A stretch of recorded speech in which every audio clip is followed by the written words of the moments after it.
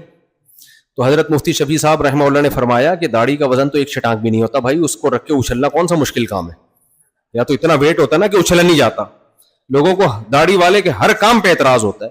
ایک داڑھی والے جا رہے تھے گاڑی میں, کہیں بیچاری کسی خاتون کو غلطی سے ٹکر ہو گئی, تو خاتون نے کہا اتنی بڑی گاڑی رکھ کے ٹکر مارتے ہو, اتنی بڑی داڑھی رکھ کے ٹکر مارتے ہو, شرم نہیں آتی؟ انہوں نے کہا محترمہ یہ داڑھی ہے, بریک نہیں ہے.